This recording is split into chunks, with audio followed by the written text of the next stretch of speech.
یہ مولوی تمہیں کہاں سے بچائے گا؟ اس کے پاس کون سی ایسا وہ ہے شارٹ کٹ ہے جس کی وجہ سے تمہیں جنت میں لے جائے گا؟ اس لیے نبی کی بات جب آ جائے اپنے سر کو جھکا لو، اس پر عمل کرنا شروع کر دو۔ یہ مت دیکھو پھر یہ کس نے کہا، نبی کے حدیث آ گئی، یہ مت دیکھو کس مولوی نے کہا۔ نبی کریم صلی اللہ علیہ وسلم کی بات ہماری سر آنکھوں پر، اسی کی وجہ سے ہمیں جنت ملے گی۔ انہی حدیثوں پر عمل کرنے کی وجہ سے ہم کل کامیاب ہو سکتے ہیں، ہماری دنیا بھی سدھر سکتی ہے، ہماری آخرت بھی سدھر سکتی ہے۔ باقی اس ضم میں مت رہیے، ان کا دامن پکڑ کر مچل جائیں گے، ایسا نہیں ہوگا۔ نبی کائنات صلی اللہ علیہ وسلم نے فرمایا جب قیامت کے دن حساب ہوگا، اللہ رب العالمین کے پاس پوری کائنات کپڑوں کے بغیر ہے، ان کو حساب لیا جائے گا۔ جب کپڑے ہی نہیں لگے تو دامن کون سا پکڑو گے؟ وہاں تو ہے ہی نہیں دامن۔ دھوکے میں مت رہیے، قرآن پڑھیے، نبی کائنات صلی اللہ علیہ وسلم کی حدیثوں کو پڑھیے، ان پر عمل کیجیے، انشاءاللہ آپ کا بیڑا پار ہو جائے گا۔ اگر ہم مولویوں کی باتوں پر آپ رہے تو پھر اللہ بچائے بیڑا گرک ہو جائے گا۔ اس نے فتویٰ لگا دیا بھائی یہ وہابی ہو گیا، بھائی کھتری وہابی کیسے ہوگا؟ لوگ سوچتے نہیں ہیں، کبھی انہوں نے غور ہی نہیں کیا کہ ہم کر کے رہے ہیں۔ سیدھا کھاتری چلا گیا مولوی صاحب کے پاس، مولوی صاحب مجھے بچائیے، فتویٰ تو اٹھائیے، آپ لے جائیے، آپ سے پیسے نہیں لوں گا۔ یہ جہنمی پیٹ جو ہے نا، یہ آدمی سے کیا کیا نہیں کراتا، اللہ کے قرآن کی مخالفت کراتا ہے یہ پیٹ، نبی کی سنتوں کی مخالفت کراتا ہے یہ پیٹ، اس میں جہنم کی آگ بھر کر آخر میں یہ جب بھرا جائے گا، قبر میں مٹی سے بھرا جائے گا۔ یہ پیاس نہیں بجھتی، یہ بھوک نہیں مٹتی۔ اگر ایک آدمی کے پاس لاکھ ہے، وہ بولتا 2 آ جائیں، جب 2 ہو جاتا اب 10 ہو جائیں، 10 آ جائے اب کروڑ ہو جائیں، اب کروڑ ہو گیا اب 10 کروڑ ہونے چاہیے۔ یہ بھوک مٹتی نہیں۔ نبی کائنات صلی اللہ علیہ وسلم نے فرمایا اس کی بھوک جب مٹے گی وہ قبر کی مٹی سے بھر جائے گا۔ یہی کرتے کرتے یہ قبر کے کنارے پہنچ جاتا ہے، ایک دن مر جاتا ہے، جنازہ پڑھ لیا، قبر میں ڈال دیا، پھر مٹی سے اس کا پیٹ بھر جائے گا۔ یہ سب کچھ کس کے لیے ہو رہا ہے؟ اس پیٹ کے لیے۔ ارے بھائی جو توحید پر عمل کرتے ہیں، جو نبی کی سنتوں کو اپنے گلے سے لگاتے ہیں، وہ بھی تو کھاتے ہیں نا، کھاتے ہیں، پیتے ہیں، اچھا پہنتے ہیں۔ پیٹ کے لیے اپنی آخرت کو برباد مت کیجیے، اس جہنمی پاپی پیٹ کے لیے اپنی آخرت کو تباہ مت کیجیے۔ اور جب نبی کریم صلی اللہ علیہ وسلم کس ماحول میں مبعوث ہوئے، جو لوگ تھے ان کے خیالات میں نہ پاکیزگی تھی، نہ ان کو اس کا احساس تھا، گندے خیالات، رات دن شراب میں دھت، اور شراب پینے کے بعد نبی کریم صلی اللہ علیہ وسلم فرمایا ام الخبائث ہے یہ شراب جو ہے یہ ام الخبائث ہے، تمام برائیوں کی ماں ہے۔ ایک واقعہ ہے، ایک کتاب میں ایک بزرگ نے لکھا ہے کہ ایک عورت تھی فاحشہ، ایک عابد تھا، اس نے بلا لیا اپنی کوٹری میں، دھوکہ دے کر لے گئی کمرے میں۔ اب اس کو بولا آپ کو 3 کاموں میں سے ایک کام کرنا ہے، ان 3 کاموں میں سے ایک کام جب کرو گے میں آپ کو چھوڑ دوں گی، آپ آزاد ہیں۔ بولا یا شراب ہے، یہ 1 گلاس یہ آپ نے پینا ہے، یا اس نوجوان کو قتل کرنا ہے، یا میرے ساتھ بدکاری کرنی، یہ 3 کاموں میں سے ایک کر لو۔ عابد نے سوچا اگر عالم ہوتا پھر ایسا نہیں ہو سکتا تھا، عابد تھا، اس نے سوچا اگر میں شراب پی لیتا ہوں بعد میں توبہ کر لوں گا، اگر بدکاری کرتا ہوں یہ بہت بڑا گناہ ہے، اس نوجوان کو قتل کرتا ہوں، یہ بھی بہت بڑا گناہ ہے۔ اب اس نے سوچا کہ میں شراب پی لیتا ہوں۔ اس عابد نے جب شراب پی، اس کا دماغ میں فطور آ گیا، اس نے اس آدمی کا قتل بھی کیا اور اس کے ساتھ بدکاری بھی کی، تینوں کام کیے۔ یہ ام الخبائث ہے۔ اس معاشرے میں شراب عام تھی، صبح شراب، دوپہر شراب، 4 بجے شراب، شام کو شراب، راتوں کی راتیں اسی میں چلی جاتی تھی۔ اور امت کی حالت اگر دیکھو گے، آدھی امت اس وقت اس بیماری میں لت اور پت ہو چکی ہے۔ ان کا عورتوں کے ساتھ سلوک اچھا نہیں تھا، نہ بچوں کے ساتھ۔ عورتوں کے ساتھ کیا سلوک کرتے؟ جب عورت، ہماری ماں، بہن، بیٹی، ان کو مہینے میں ایک پیریڈ ٹائم ہوتا ہے، اس ٹائم میں یہود جو تھے وہ اپنے بیوی کو گھر میں نہیں رہنے دیتے، بلکہ جہاں پر بیڑ بکریاں ہوتی تھی، مویشی ہوتا تھا، ان کے اس مویشی کھانے کے اندر اس کو رکھتے تھے۔ جب کوئی پوچھتا کیوں، بولتا یہ گندی ہو گئی ہے، یہ گندی ہے، یہ نجس ہے۔ محمد رسول اللہ صلی اللہ علیہ وسلم جب آئے، اس کا وقار بڑھا دیا، بولا نہیں، گندی نہیں ہے، اس کے قریب جانا گناہ ہے، لیکن یہ پاک ہے، یہ جب کھانا بنائے گی تو نے کھانا ہے، حلال ہے تیرے لیے، اسی حالت میں تیرے کپڑے دھوئے گی، تیرے لیے کھانا تیار کرے گی، یہ تیرے لیے حلال ہے، یہ نجس نہیں ہے۔ یہ عزت، یہ الفت، یہ محبت، یہ کس نے دی؟ محمد رسول اللہ صلی اللہ علیہ وسلم اس دنیا کے اندر جب مبعوث ہوئے تو عورتوں کو اپنا وقار ملا، اپنی عزت ملی، اپنے حقوق ملے،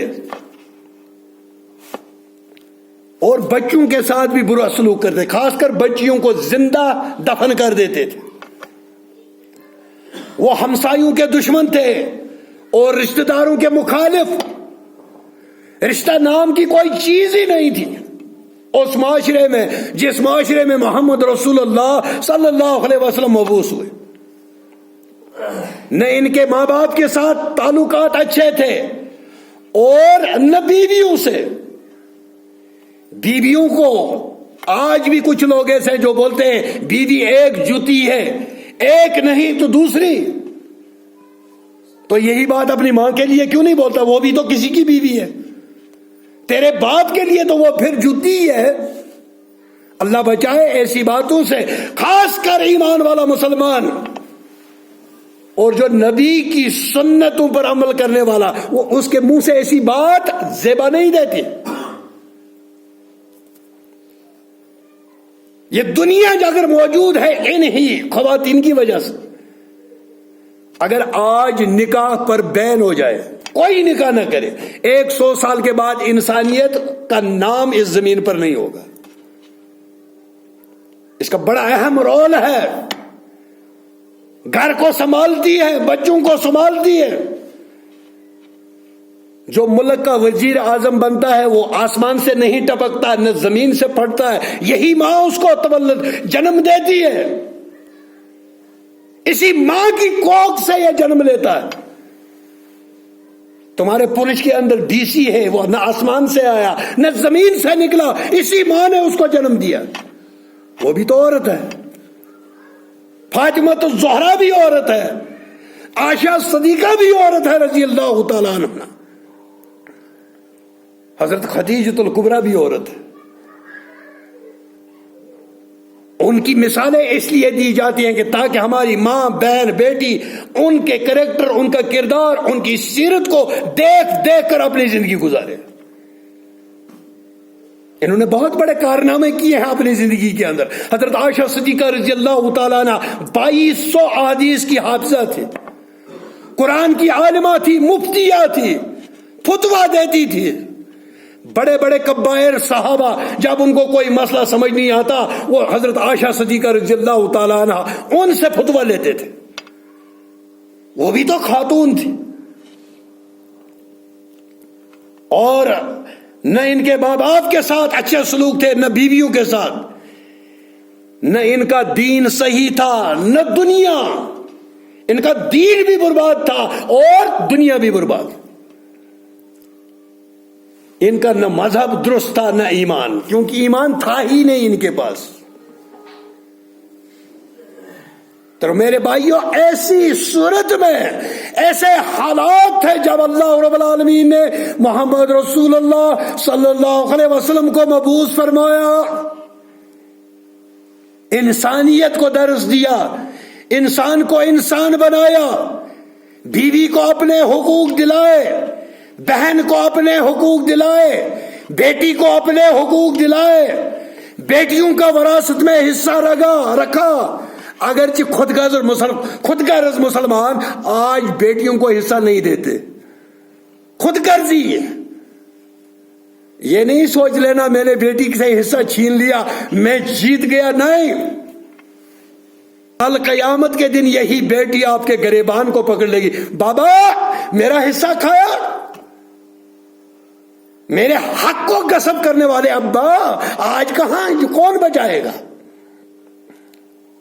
اگر اس بیٹی نے وہاں پر حق مانگ لیا تو کہاں سے لاؤ گے؟ اس لیے اسی دنیا میں جو ادھر والے کام وہ ادھر ہی مکا کر جاؤ، ادھر وہ نہیں، آپ کی ہمت نہیں، وہاں پر پیغمبر بھی اللہ رب العالمین سے توبہ استغفار میں ہوں گے، معافیاں مانگ رہے ہوں گے۔ ہماری تو کوئی اوقات ہی نہیں، ہم تو کسی کھاتے میں نہیں، سارے پیغمبر نفسی نفسی کا عالم ہوگا۔ یہ جھوٹ بول رہے ہیں کہ میں آپ کو بچا لوں گا، جنت کے ٹکٹ بانٹ رہے ہیں، دامن پکڑ کر چلے جاؤ گے، نہیں، جھوٹ ہے۔ جب تک آپ نبی کا دامن زندگی کے اندر جب تک زندہ ہو، یہ روح اور جسم کا جب تک تعلق ہے، تب تک جو کام آپ اللہ کے لیے کرو گے وہی آپ کو وہاں پر کام آئے گا۔ باقی کوئی کسی بڑے خاندان سے ہونا، یہ کوئی وہاں پر ویلیو نہیں رکھتا۔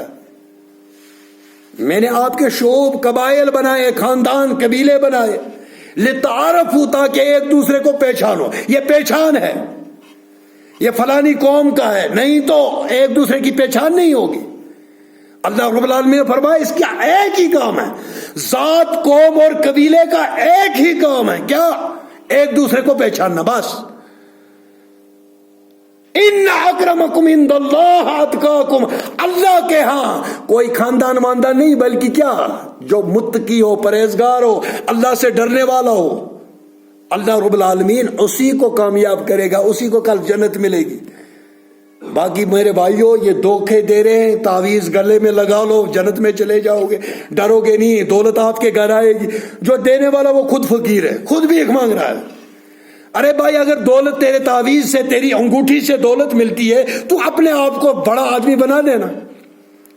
اگر ان انگوٹھیوں سے کچھ ہوتا تو ان انگوٹھیوں کے لیے پھر محمد رسول اللہ صلی اللہ علیہ وسلم نے ہمیں تعلیم دی ہوتی۔ بھائی میرو، یہ سب کچھ، یہ دھوکہ، یہ ڈکوسلے جو ہے، یہ بالکل بے بنیاد ہے۔ اللہ رب العالمین ہمیں حق پر عمل کرنے کی توفیق عطا فرمائے۔ وآخر دعوانا الحمدللہ رب العالمین، والسلام علیکم۔ الحمد لله الذي نحمده ونستعينه ونستغفره ونعوذ بالله من شرور أنفسنا ومن سيئات أعمالنا، من يهده الله فلا مضل له ومن يضلله فلا هادي له، ونشهد أن لا إله إلا الله ونشهد أن سيدنا وسندنا ومرشدنا ومولانا محمدا عبده ورسوله بأرسل حق بشيرا ونذيرا، أما بعد فإن خير الحديث كتاب الله وخير الهدي هدي محمد صلى الله عليه وسلم وشر الأمور محدثاتها وكل محدثات بدعة وكل بدعة ضلالة وكل ضلالة في النار. اللهم نصر من نصر دين محمد صلى الله عليه وسلم وجعلنا منهم، واخذل من خذل دين محمد صلى الله عليه وسلم ولا تجعلنا منهم. يرحمكم الله. إن الله يأمرون بالعدل والإحسان وإيتاء ذي القربى وينهى عن الفحشاء والمنكر والبغي لعلكم تذكرون. واذكروني يذكركم واشكروا لي ولا تكفرون. اے اللہ، جو ہسپتالوں کے اندر بیمار شفاء کاملہ عطا فرما، گھروں کے اندر بیمار شفاء کاملہ عطا فرما، اس مجلس میں کوئی بیمار شفاء کاملہ عطا فرما۔ اے اللہ، جو بے اولاد ہیں اولاد صالح عطا فرما، اولاد نرینہ عطا فرما۔ اے اللہ، ہمارے کاروبار میں برکت فرما، ہمارے زراعت میں برکت فرما۔ اے اللہ، ہمارے والدین کو جنت الفردوس عطا فرما، ہمارے والدین کو جنت الفردوس عطا فرما۔ وآخر دعوانا الحمدللہ رب العالمین، والسلام علیکم ورحمۃ اللہ۔ یہ 5-10 منٹ زیادہ ہو گئے، اگر آپ ٹائم پر آؤ گے ہم ٹائم پر ہی ختم کریں گے، کیونکہ 15 یا 17 منٹ میں کوئی خطبہ کمپلیٹ نہیں ہوتا، تو اس لیے